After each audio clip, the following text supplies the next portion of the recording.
Mary Grace Piatos et al. Baka hindi na kailangan masaksihan sa impeachment trial. Bakit naman?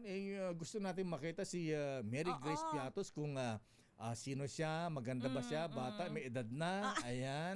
Crunchy ba siya? Oo, lalo si Milky Sequoia Rigunan. Yun na nga. Ayan, Ito matutunghayan natin si Milky Rigunan, pero si Milky Sequoia, hindi natin sure lakay. At saka si Angelim Fernando Tempura. Tempura. Ayan, mukhang hapon ba ito? Ayan.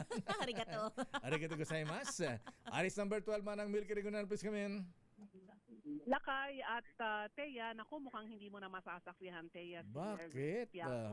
At Lakay, yung pinakabago, Andilim. Oo nga, sino si Andilim? Hindi namin alam eh. At saka yung Pikit. Sino Pikit? Si Alexandro Pikit. Alejandro Pikit. Pikit. Ayan. So, pag-inggit Pikit. Di ba ito yung taga ABS-CBN? Pikit? Pikit. Pikit ba doon? Yung Pikit Lopez. Ayan. First name niya. Yung kaaway ni bossing Gabi Lopez. Yung mga magpipinsan na nag-aaway sa properties na mga wealth nila.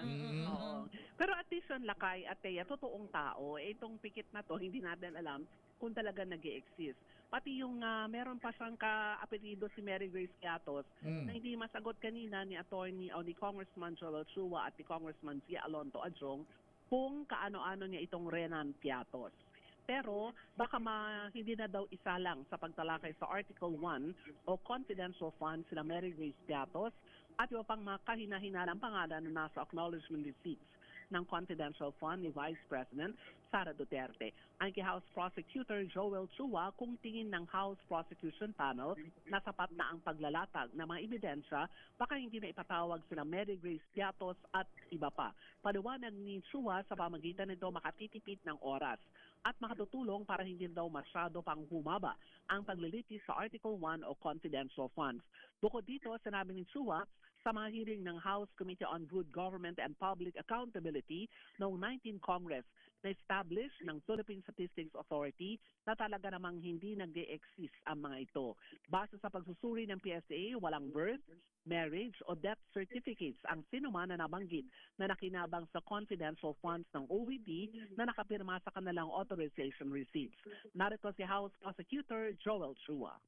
Of legal strategy, pero kanina lumalabas malinaw malinaw yung mga naipresenta kanina ng ating testigo, malinaw yung mga naging tanong ng ating private prosecutor ni Senator Lord ng Kapunan at maraming na-establish kanina. So kung ito'y makakadagdag lamang yung pagpipresenta kay Mary Grace Piatos, kung ito'y makakadagdag lamang ng araw at delay, personally, hindi ko po masasagot kung ano magiging desisyon ng buong team, but ako personally, hindi na kinakailangan. Personal opinion ko lang. Okay, sir.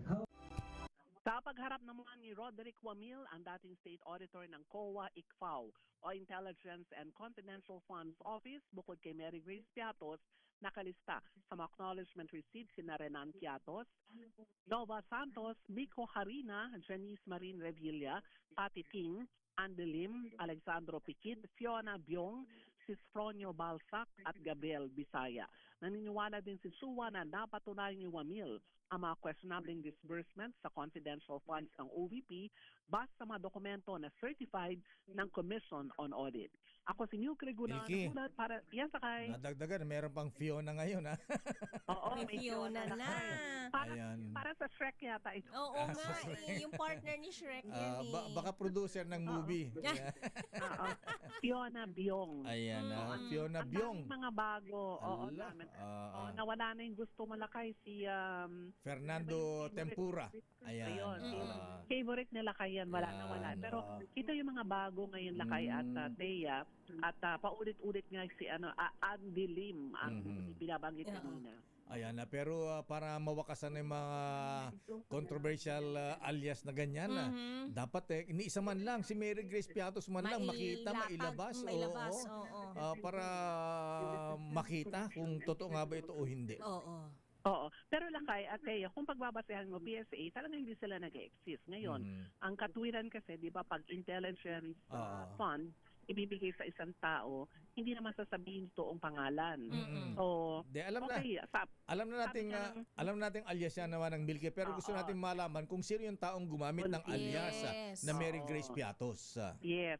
Kumbaga, yung burden of proof ngayon, mukhang nasa depensa. Kasi, ginamit mo si Andy Lim, sino si Andy Lim? I-produce yung tao na yon. Mukhang dapat ito yung patunayan naman ng depensa. Yeah. Sa pagpapatuloy ng impeachment hearing dito sa Article 1 o Confidential Fund. Okay nga, Rud. Maraming salamat, Manang Milky.